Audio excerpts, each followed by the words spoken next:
scandale Prodac bi Ousmane Sonko nee na la mu ngi nii tout le monde l'a vu musul am procès musul am enquête dafa war a leer bokkul nag ak sunu 400000 Aliou Sall sunu 400000 man musuma gëm loolu. xam nga lan la. en fait dafa mel ni Pape Ousmane Cissé un grand joueur ci Sénégal. nekkoon naa gauche magique. ngay nekk ci Mboro FC. moo la formé. jàppoo moo la formé moom moo la tàggat war la jaay Real Madrid bu la jaayee par exemple 100 millions léegi yow booy jugee Real par exemple Manchester soxla la. transaction diggante Real ak Manchester jàppoo mi la formé daf ciy am. loolu mooy royalties en fait BBC loolu la calculer maanaam ki nga xamante ne moo am contrat bi initialement muy Petro-Tim. boo jaayee bu Petro-Tim jaayee Cosmos enfin bu Petro-Tim jaayee Timis Corporation jaay Cosmos Timis Corporation jaay BP yeneen transaction yi am yëpp ki am contrat bi initial maanaam ki formé joueur bi daf ciy am ay royalties. royalties yooyu loolu la ñu calculer sur les 20 ans d'exploitation mu revenir à 6 000 milliards. ñu ne léegi parce que Aliou Sall dafa bokkoon ci Petro-Tim ñu ne Petro-Tim moom mooy am loolu. kon Aliou Sall moom mooy am loolu mais loolu bu tuddoon Massamba ma paate mu nekk kii quel que soit alpha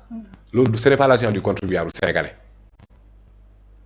donc 6 000 milliards yooyu la ñu jël diviser ko par 18 millions de sénégalais ku nekk am 400 000 alors que du xaalisu Sénégal royalties du xaalisu Sénégal est-ce que comprendre nga kii bi ma lay wax du xaalisu Sénégal d'autant plus que bu doon Timis Corporation maanaam titulaire initial contrat bi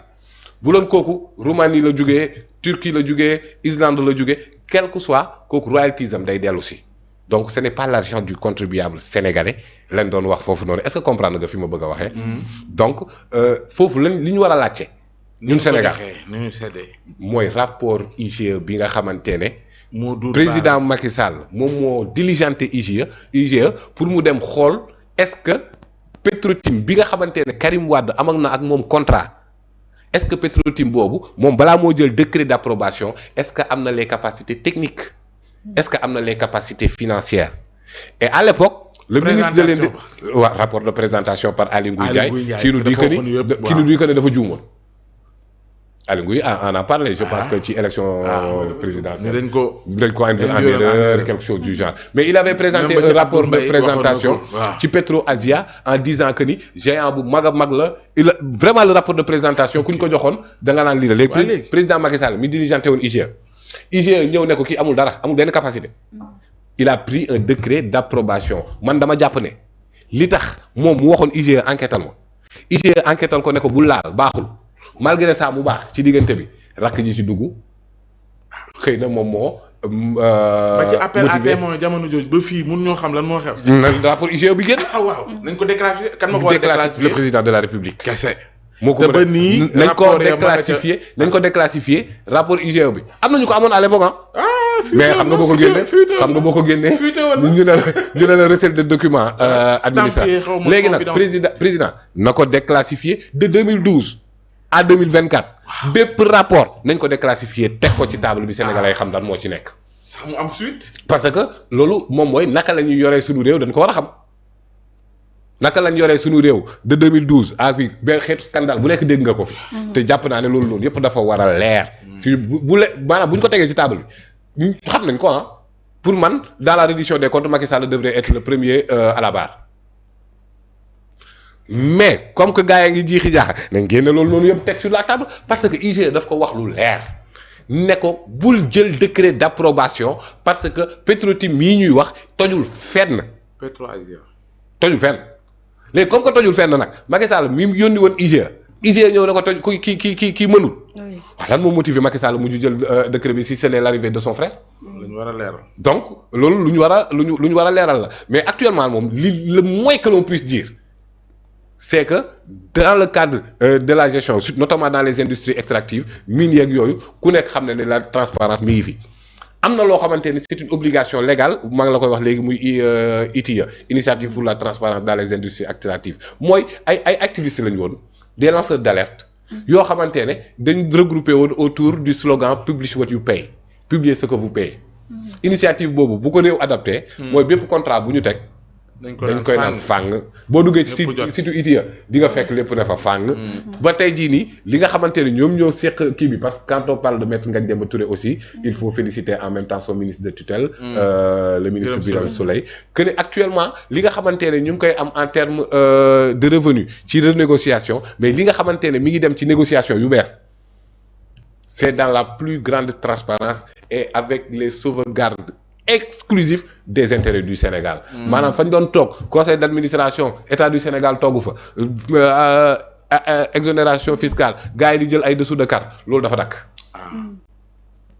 te ku gis vous me parlez tout à l'heure de Pape Malick.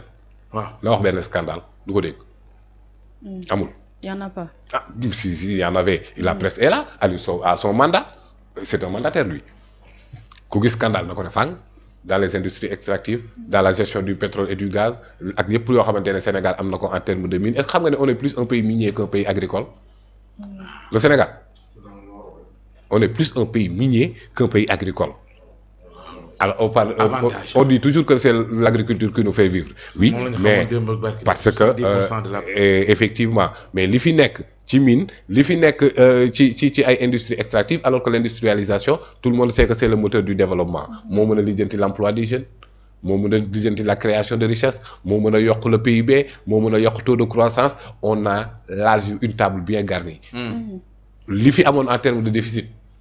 c'était des dirigeants patriotes on a comblé le gap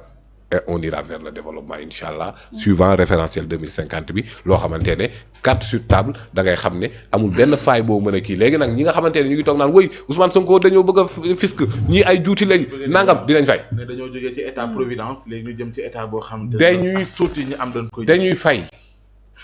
dañuy fay parce que en fait fisc bi moo tax Pape Ousmane bu jëlee yoon dem Mboro mu jaar ci yoon yu mucc ayib boo feebaree mën a faju am éducation de qualité mais loolu noonu yëpp c'est le fisc pourquoi le salarié maman ne peut pas échapper parce que fisc bi da koy teel a kii alors que y a des firmes multinationales qui ne payent pas naka lañ mën a justifier en 2022 on peut se retrouver avec 900 et quelques milliards d'exonération fiscale nous qui avons des villages yoo xamante ne ndox amuñu ko Fanaay nous qui avons des villages et même des villes le département de Kolda beneen département bi nu mu tudd Médina Yoro Foulah amul route goudronnée. léegi am na. Médina Yoro Foulah. ñu ngi ci waaw kay da nga naan ñu ngi ci. ñu ngi ci c'est en cours. xam nga xam la. ndox problème la ci réew mi. feebar faju problème la ci réew mi. nii may waxee nii am na ñoo xamante ne seen i bakkal di ko rotal mooy ticket hôpital bu 5000 francs au moment ñu bëgg a exonérer 900 milliards ci fisc yow sa dara motul ngay baal ak kan ngay baal. mais ne inciter à l'investissement ñoom noonu lañ ko. kan ngay baal donc quand maître Oumar Youm te di que ni way ñii nii dañ nar a def fisc ba air bi sax dañ ko nar day fay de non foog mu munul ñàkk quoi aussi. li nga xamante ne tey jii di c'est pas à encourager les produits à encourager dañ koy surtaxer pour permettre à ce que taxe lan la fisc lan la maman une contrepartie un versement sans contrepartie en vue de recouvrir les charges publiques mais le recouvrir les charges publiques tout le monde doit s'y mettre pour que tey jii nii bu autoroute Dakar Tambacounda taxawee Pape Ousmane nga mën a romb ne lii produit bu ma def la. Tout le monde a contribué c'est pourquoi ça s'appelle l'argent du contribuable donc kon lii di may dégg ci médias yi ñuy yuuxu di tëbakat daal ci fisc bi bu mu tax benn yoon gars yi dellu ci ginnaaw yotta il faut s'acquitter avec le fisc c'est le produit du fisc qui vous parle ah oui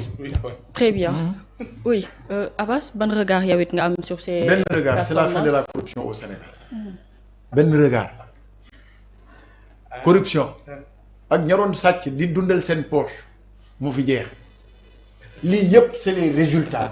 yu ñu engrangé te jaarul ci loxoy corrupteur kese waaw